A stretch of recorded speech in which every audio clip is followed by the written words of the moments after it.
Kalau inspirasi liriknya Aji. Apa ya? Kenapa? Kenapa kayak gitu? Lagi mikir dulu nih apa nih yang bagus nih. Apa nih yang bagus untuk Tapi didengar? sebenarnya berkelana itu lu coba deh perhatiin Johnson, 3 chord gitu-gitu doang, bass gitu-gitu doang, lalu alasan apa lagi untuk lu nggak mulai sekarang gitu sih.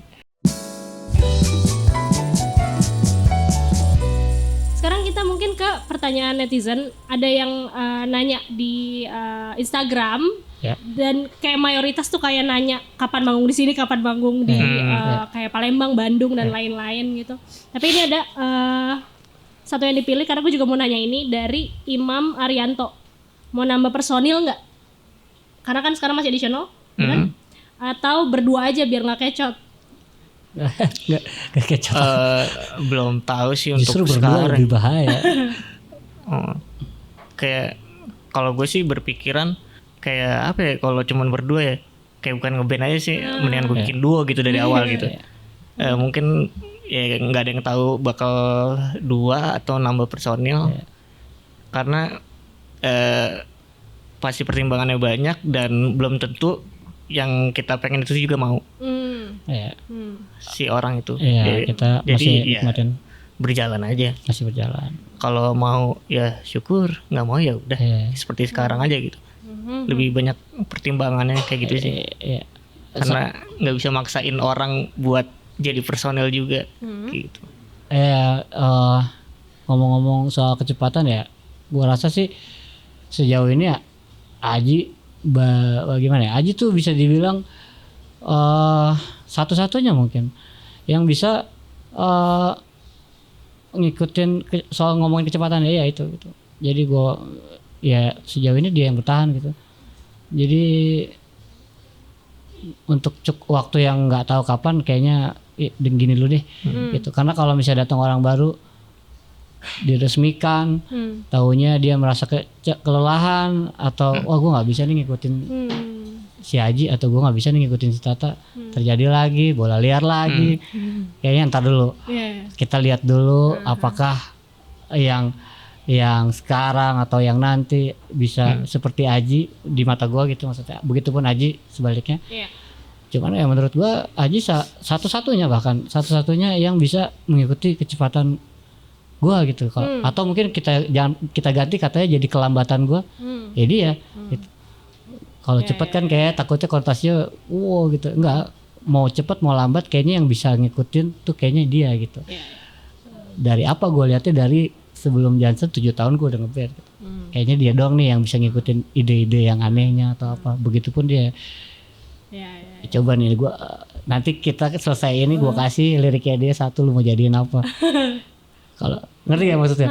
Jadi kayak ya itu kadang dia punya ide yang mungkin orang nggak bisa. Nanti gue liatnya lirik kosongannya dia. Ada. Selamat menikmati kayak gitu kan. Jadi kayak gitu. Itu berarti kacau secara kata ya? Maksudnya kacau? Bukan. Enggak yang kacak enggak. Cuman dia tuh kan nulis yang tadi dia bilang puisi. Cuman kan di lagu tuh ada bagan verse, ada chorus, ada segala macam. Ya itu yang mana nih gitu. Terus yang bagian mana yang enak buat jadiin chorus tuh ya kan nggak tahu gitu. Jadi ya itu siapa yang mau? Mungkin teman-teman ada yang mau nyoba ngeband sama Aji. Abis ini ngobrol aja. Ya gitu. Jadi untuk yang sekarang kayaknya kita lihat dulu. Belum tentu merekanya mau juga sama kita berdua ya nggak tahu. Tapi sekarang kalau manggung berlima. Berlima. Satu drummer, satu drum, 3 gitar elektrik. 3 gitar sama gua. Karena udah mulai si formasi ini tuh untuk album selanjutnya gitu. Si konsep instrumennya ya. Si konsep instrumen ini untuk dibawa ke album selanjutnya yang lagi kita garap di tahun ini gitu. Tapi kalau nggak tahu ya, kalau dari yang tadi lo ngomong ya berarti harusnya nambah personil lagi dong dengan pengharapan itu ada album baru. Enggak juga. Kan seperti yang gue bilang, belum tentu orang itu mau jadi personil. Emang Raisa nggak mau? Wah, nggak tahu sih. Nggak tahu. Iya. Jadi belum tahu. Ya mungkin dia punya keinginan solo project gitu. Itu. Seterum. Kita nggak tahu, biar organik aja lah. Kalau organik aja. Kalau jodoh juga kita bareng terus. Kalau nggak jodoh juga ya udah. Ya toh ini juga kan kita kan masih edisional. Tapi yang jelas proses kita udah mulai proses penggarapan album. Tapi kita menempatkan si 3 orang edisional ini ya layaknya personel kok. Iya. Jadi emang mereka yang bantu kita, justru kita yang kebantu gitu. Brainstormingnya, terus ide-idenya mereka banyak juga kok yang ngumpulin. Walaupun memang statusnya masih edisional, cuman gue nggak mau bedain itu. Jadi gue nggak punya, maksudnya hak istimewa untuk udah lagunya kayak gini, Aji pengennya gini, enggak. Mereka cuma ngikutin isi instrumen, enggak.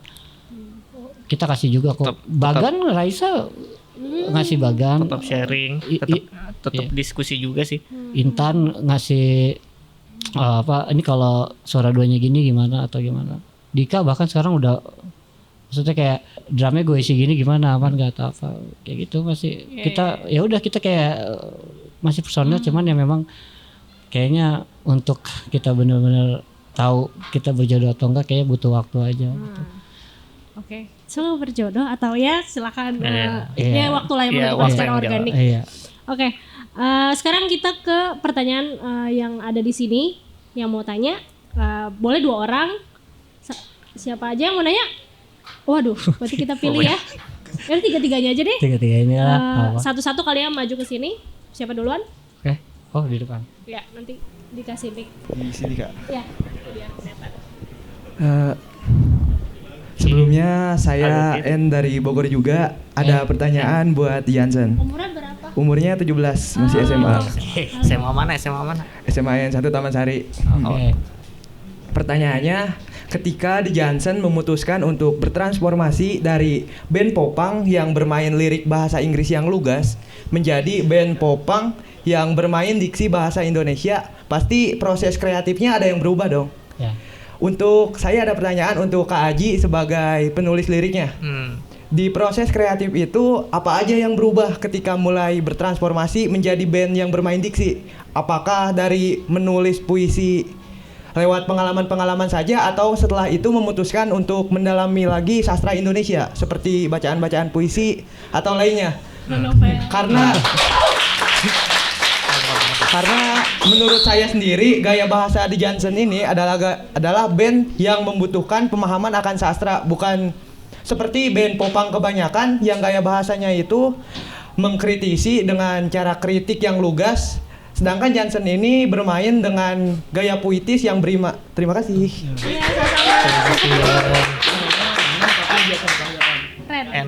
N. Oke, makasih N. Makasih N. Langsung dijawab dulu. Boleh? Aduh, susah ya. Enggak sih, ini salah satu tantangan gue pribadi sebenarnya setelah nulis Banal.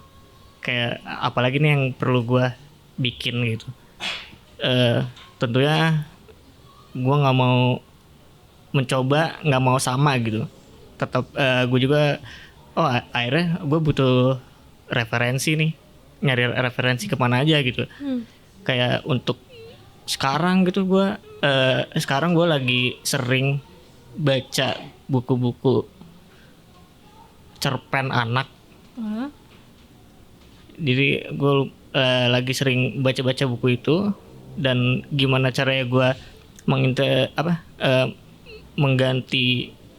Jadi yang gue ambil diksi-diksi doang di cerpen anak. Kemungkinan kan ada diksi-diksi yang belum pernah gue temuin gitu. Jadi lebih banyak baca bukunya sih sekarang. Kenapa pilihannya buku anak? Karena beda aja kali ya. Ada penggunaan, biasanya kan kalau cerpen-cerpen anak tuh bahasanya lebih harus mudah dipahami sama anak-anak kecil. Terus gimana caranya gue combine diksi-diksi itu dengan yang sekarang. Kayak gue mencoba merubah sudut pandang gue dari sudut pandang orang dewasa ke anak dan anak ke dewasa gitu. Lebih gitu aja sih. Gimana cara kita sudut pandang ke kenyataan sih gitu. Gue mencoba kalau gue di umur segini seperti apa, gue di umur segini seperti apa gitu. apa yang gue rasain. Terus ya pasti kan setiap bertambah umur pasti sering ngelewatin ini ya, apa, masalah-masalah dan lain-lain. Ya pasti apa ya,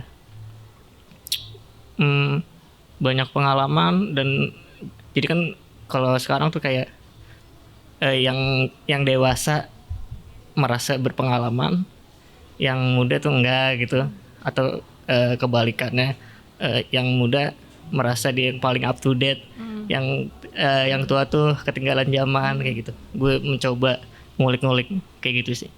Maksudnya dari sudut pandang. Kedua sudut pandang itu. Tapi tadi boleh gak ditambahin dari N? Kenapa lo tidak memilih untuk seperti band-band pada umum, atau misalnya kelugasannya, atau misalnya marah-marahnya misalnya? Karena untuk menjadi sekarang aja gue nggak tahu gitu. Seorganik itu sih. Ya gue nggak mengharapkan gue nulis si lirik ini puitis sebenarnya gitu. Karena gue mampunya segitu gitu. Dan kebetulan orang-orang meresponnya seperti itu. Tinggal kedepannya gue ketika berkarya, apalagi nih yang nyari bedanya gitu. Apa yang gue rasain gitu. Oke, terjawab kan? Oke. Ada lagi tadi 2. Silakan. Nanya apa? Sini. Halo Kak, gue Davin, gue mau nanya nih soal lagu. Umur berapa? Gue 22. Oh ya. Soal lagu 7456. Kenapa sih Johnson kasih judul lagu itu 7456?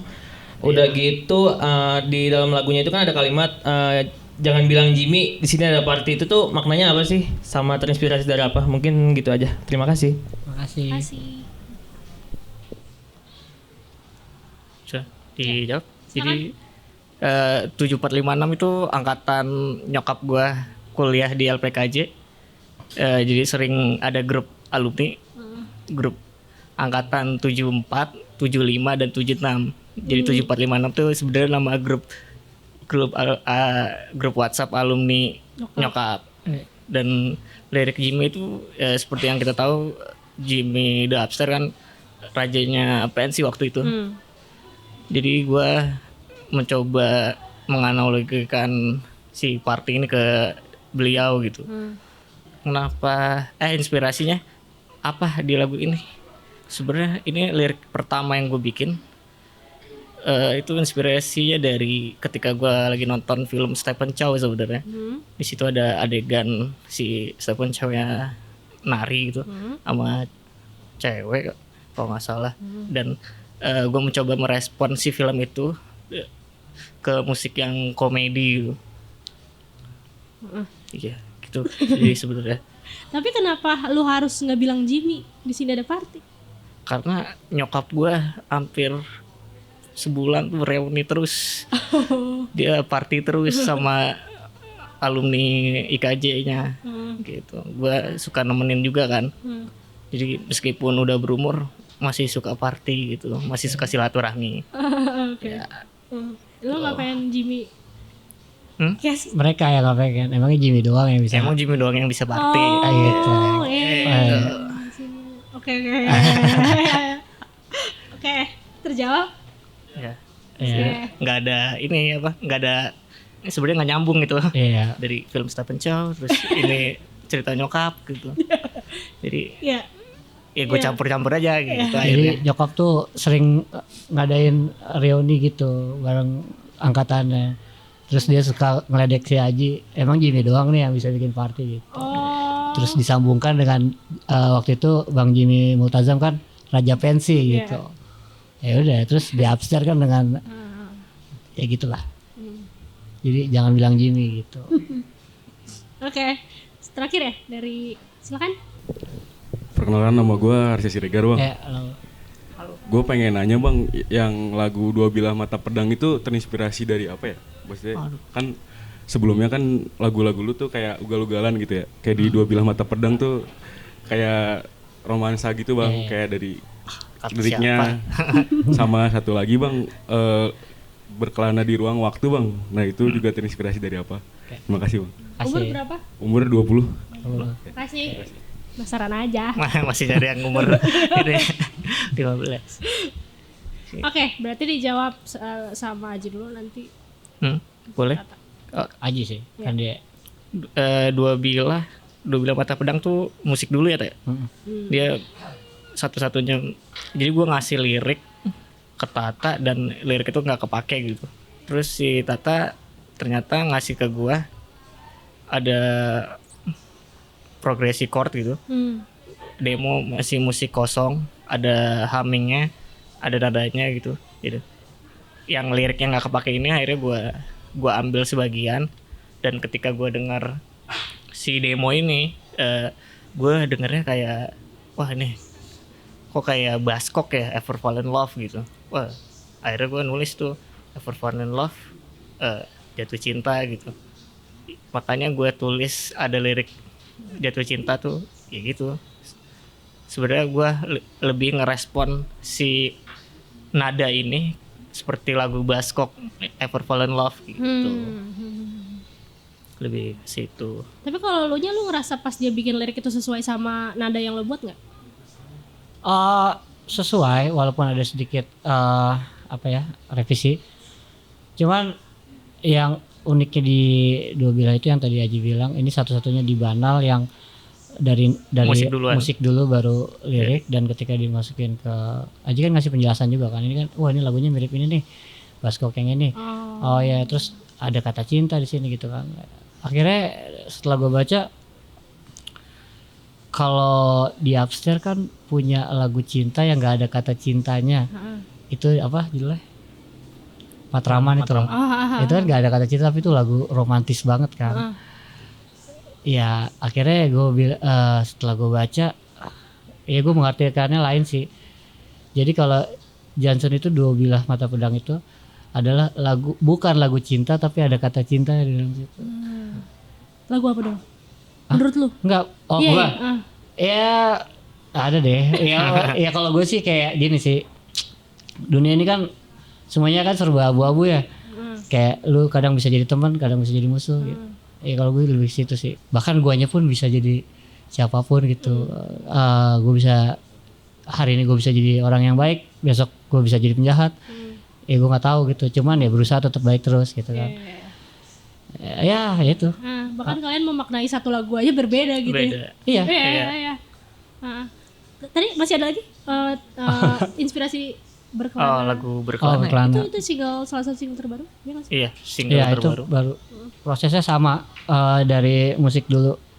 Jadi itu ada kayak gue bikin, tadi gue buat temen gue gitu bareng kerja, cuman ya itu kecepatan yang berbeda atau kelambatan yang berbeda, dia nggak ada kabar, akhirnya gue kasih Aji, kata dia enak nih, oh ya udah. Kalau gue aja sih ya seperti biasa, kayak emang masuk nih ya udah. Kalau inspirasi liriknya Aji. Apa ya? Kenapa kayak gitu? Lagi mikir dulu nih, apa nih yang bagus nih. Apa nih yang bagus untuk tapi didengar? Sebenarnya Berkelana itu lagu yang lumayan ringan. Maksudnya dibandingkan lagu yang lain kan itu yang paling satu arah. Tapi kan itu mimpi. Iya, apapun itu kan maksudnya kan dari awal tuh kayak gue ngejar mimpi, gue bersusah payah. Maksudnya yang paling gampang diartiin lah, nggak terus lanjut ke verse 2-nya Senin Sabtu beraktivitas, itu kan masih ada kesinambungan sama ngejar mimpi. Kalau menurut gue ini yang paling gampang kalau buat gue ya. Cuma nggak tahu nih dia lagi nyari. Itu kurang lebih seperti itu sih. Jadi kayak gitu. Iya, lebih ke aktivitas sehari-hari aja sih, kayak kejenuhan beraktivitas gitu. Ya terus kayak ya apa yang kita laluin kali ya kalau gue ya, maksudnya kayak lagu ini buat gue sih kayak anjir, ternyata gue udah apalagi artworknya siapa yang bikin sih? Gua. Oh itu ya, dia itu juga cocok sendiri banget gitu. Gue kayak kerasa kayak anjir, gue udah ternyata gue udah ngelewatin hari-hari sebelumnya kayak gitu kan, kayak aku bermimpi dan berlari tak lelah gitu kan. Jadi kayak wah anjir, selama ini kalau gue sih lebih kayak ngaca aja sih gitu. Ku ingin kau percaya sih sebenarnya yang bikin gue agak sedikit sentimental gitu. Jadi kayak ya itu yang tadi gue bilang, gue menempatkan si lagu ini gue sebagai sudut pandang pertama, orang pertama. Dan ku ingin kau percayanya ya ke teman-teman gue sekeliling gue gitu, bahwa ini kan cerita jadi balik lagi ke yang dulu gue SMA nih. Jadi kayak dari dulu tuh gue kayak pengen orang yang di sekitar gue tuh percaya bahwa kalau siapapun bisa menciptakan apapun, bisa menemukan apapun, semua orang bisa jadi penemu. Yang jelas kalau kita kayak gini, gue selalu pengen ngajak kita tuh harus bisa mulai dari apa yang kita punya gitu, dari apa yang ada, udah gitu aja gitu. Nah kata aku ingin kau percayanya itu kadang kalau di stage tuh gue kayak suka pengen inilah jadi kayak buat gue sih itu lagu lumayan sedih gitu, jadi kayak Lebih emosional kali. iya emosional, jadi kayak anjir, gue rasa teman-teman yang lain juga merasakan hal yang sama gitu. Ketika gue pengen jadi ahli komputer, gue pengen jadi filmmaker, itu kan yang pertama lu cari kan teman kan, teman yang satu frekuensi gitu. Nah gue jadi ingat masa lalu gue yang gue nggak menemukan orang-orang frekuensi itu. Berarti di Johnson sekarang lo menemukan itu? Menemukan tim produksi yang solid, asik, ya. Terus apalagi ya teman-teman kayak gini gitu kan, kayak mereka datang dari rumahnya kan itu, kayak anjir. Mereka juga ingin percaya gitu. Dulu gue nggak punya siapa-siapa, sekarang mereka Gitu sih. Ini bisa udahan aja. Oke, iya. Alasan ini. Iya jadi kayak gitu sih kalau gue ya menggambarkan si berkelana dalam ruang mimpi. Makanya pas dia ngasih liriknya gue langsung oke nih gitu. Oke. Udah, ada lagi mau tanya? Nanya. Nanti mungkin kita bisa ngobrol lagi habis ini. Pertanyaan terakhir deh. Tadi yang kayak gue ngerasa gitu, ada mereka gitu datang ke sini itu tuh suatu hal yang juga sebenarnya penting untuk kalian. Kayak mungkin ini agak klise atau agak sentimental, tapi sebenarnya apa sih yang kalian bukan pengen katakan ya? Rasanya ketika kalian memiliki orang yang percaya sama lagu kalian, orang yang percaya sama The Johnson gitu. Apa ya? Ya tentunya sangat-sangat berterima kasih telah mendengarkan karya The Johnson gitu. Mungkin karya-karya Johnson tuh bisa memiliki arti bagi kehidupan masing-masing gitu. Itu lumayan apa ya? Berarti kan pesannya tersampaikan gitu. Lebih gitu sih. Sangat-sangat berterima kasih sih tentunya. Dan semoga karya ini ya bisa menjadi apa ya, kayak obati luka atau apa gitu, buat naikin mood atau apa yang menjadi sesuatu yang berarti gitu bagi kalian gitu. Kalau gue agak sedikit maksudnya mengajak teman-teman buat kayak lu coba deh perhatiin Johnson, 3 chord gitu-gitu doang, bass gitu-gitu doang, lalu alasan apa lagi untuk lu nggak mulai sekarang gitu sih. Lebih kayak lu udah punya contohnya nih, band apaan main gitar gitu-gitu doang dari satu lagu ke lagu lain hampir mirip, tapi buktinya ada kan gitu. Jadi apapun, kalau gue sih ya mudah-mudahan dengan lu melihat di dunia ini ternyata ada band kayak Johnson, ya itu bisa nge-trigger lu untuk kayak gue pengen jadi presiden, ya udah lu mulai masuk ke jurusannya apanya atau apa gitu, atau mungkin tapi jangan ngikutin gue sih, maksudnya jangan bolos sekolah untuk ya tapi terserah deh. Cuman maksudnya gue pengen jadi pemain bola, ya udah lu lakuin, terus kayak bikin mulai dari apa yang ada. Karena Banal ini terakhir nih sedikit fun fact, Banal tuh dibikin dari demonya, itu dibikin dari gitar akustik pinjaman, senarnya cuma 2. Ya udah silakan menilai sendiri kalian mau ngapain gitu abis dari sini gitu. Sip. Oke, terima kasih The Johnson, terima kasih Tata, terima kasih Aji. Terima kasih juga. Terima kasih juga teman-teman yang sudah datang. Terima kasih juga untuk percaya datang ke sini. And thank you for watching guys. Bye.